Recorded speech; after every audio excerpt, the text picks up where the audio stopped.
What is good? What is good in the neighborhood, guys? It's Steven here for another video on my Mazdaspeed 6. So I hope you guys like that little edit that I did in the beginning of the video. That was of my original intercooler setup and basically how all the pipes went. So that's what it looked like before, but now we're talking about my new setup. So it's not finished, as you can tell, but this is basically how it's going to be routed.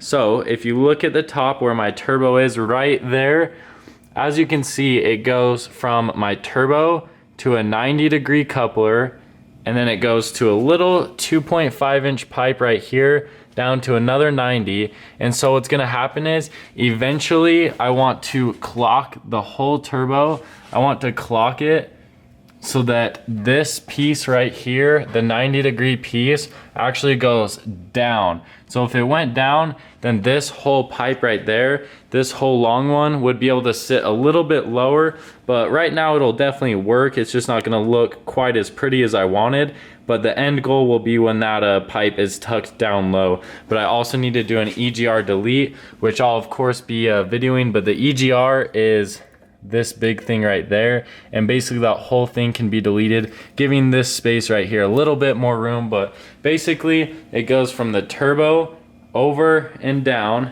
and then it's gonna run right over and into my new intercooler.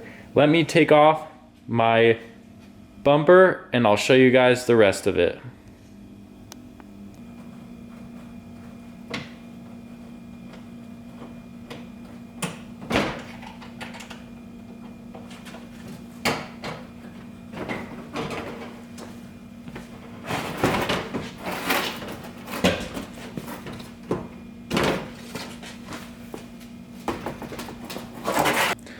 Alright guys, so as you can see, my bumper is off and I have a different intercooler. So before, the intercooler that I was running was this one, and as you can see, it has both the top have the ports. So this intercooler is like a top port, I guess, intercooler, and this new one is a side port intercooler. So what that means is both of the ports are right here on the side.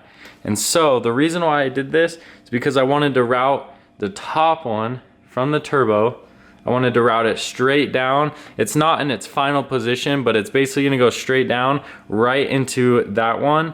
And then on the bottom, this one is going to go and curve around and go through that little hole and then come up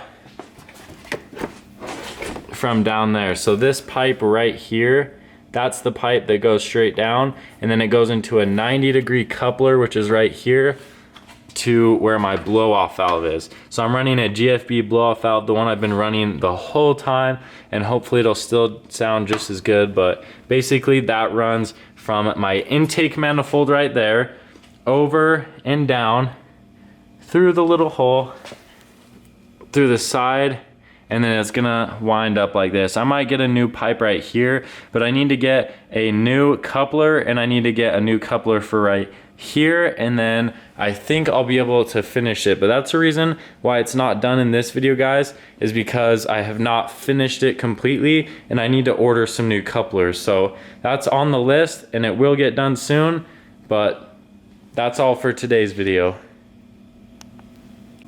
Alright guys, I hope you like my new intercooler setup. It should be a lot better because it'll be shorter and it'll also just be really easy to work on. As you know, my biggest thing is just cleaning up things in the engine bay and making them as easy to work on as possible. So the new piping should be really easy to take apart and put back together, as well as it should flow very well, and it should just look really good in the engine bay, because I also care about how my engine bay looks and I want it to look really clean and really good. So that's the reason why I chose this setup. Hopefully you guys like it and like where I'm going with this. I'll keep you guys posted and I'll try to post more. I've been slacking a little bit because I've been moving back and forth from a few different places, but I should be good now, so I should be able to post a little bit more frequently. So thank you guys so much for the support. Thank you for always staying tuned and keeping me going. I'll catch you guys tomorrow.